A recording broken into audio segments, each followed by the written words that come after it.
Mesdames et messieurs, 5 astuces pour shooter comme Steph Curry.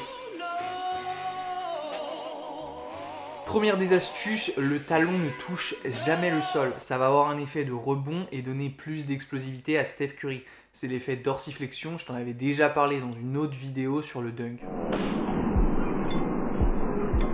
La deuxième des astuces, c'est la triple extension. Il faut savoir que quand Stephen Curry se baisse à son plus bas, il a un angle de 115 degrés qui est réalisé au niveau de ses membres inférieurs. C'est-à-dire que ses genoux réalisent un angle de 115 degrés. Ensuite, quand il va se lever et quand il va être sur un angle de 180 degrés, il faut savoir que tout est verrouillé. Ses hanches, ses genoux et ses chevilles sont complètement alignés et cela reste quand même explosif. C'est ça qui lui donne sa régularité finalement.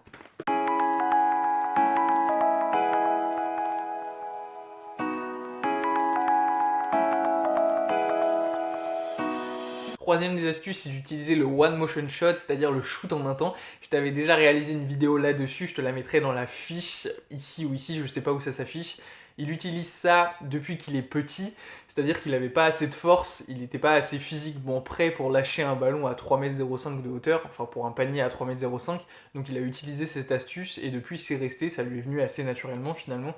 Donc il faut savoir qu'avec ce one motion shot, tu n'as aucune pause, aucun stop lorsque tu shootes et ça te donne beaucoup plus d'énergie, tu as beaucoup plus de puissance, c'est pour ça que Steph Curry est capable de lâcher le ballon à 10 mètres et de les mettre avec une certaine régularité sans trop modifier son shoot finalement, puisqu'il a un shoot en un temps, donc ça ne modifie pas vraiment ton shoot. Et le lâcher de ballon de Stephen Curry est de 0,38 secondes, c'est juste stratosphérique par rapport à un LeBron James par exemple qui lâche son ballon en environ 0,58 secondes je crois, mais il faut savoir qu'il a un shoot au-dessus de la tête, qu'il est plus grand.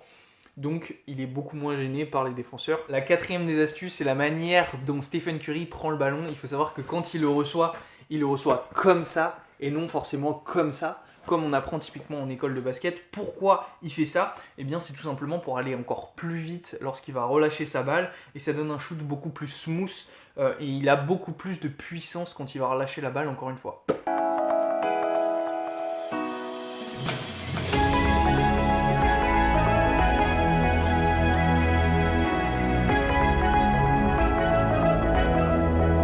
Cinquième des astuces, c'est d'utiliser le moyen mémotechnique qui a été instauré aux États-Unis mais que Stephen Curry reprend bien lors d'un de ses reportages pour le jeu vidéo NBA 2K. C'est d'utiliser donc le BEEF, B-E-E-F, c'est-à-dire balance, l'équilibre, comment tu vas être en équilibre, comment tu vas fléchir jusqu'à comment tu vas relâcher ton ballon et relâcher ton geste. Elbow, c'est-à-dire le coude. On dit souvent que ton coude doit être à 90 degrés et que ça doit former une fenêtre et que ça doit être derrière ton épaule, en tout cas aligné avec ton épaule et tes hanches. Ensuite, eyes, c'est-à-dire les yeux. Quel moyen tu vas prendre pour regarder et pour optimiser ton shoot, c'est-à-dire souvent des joueurs ont un point de repère sur l'arceau, derrière l'arceau, à chaque fois qu'ils shootent. Et ensuite, F pour follow through, c'est-à-dire suivre ton shoot. On se rappelle que la gestuelle classique, c'est d'aller chercher le paquet de cookies au-dessus de l'armoire et d'avoir ses deux doigts pointés vers le sol. Ok, donc tu peux aller sur Insta pour aller voter pour le joueur que tu voudrais que j'analyse pour la prochaine fois. Quant à nous, on se dit à une prochaine. Ciao!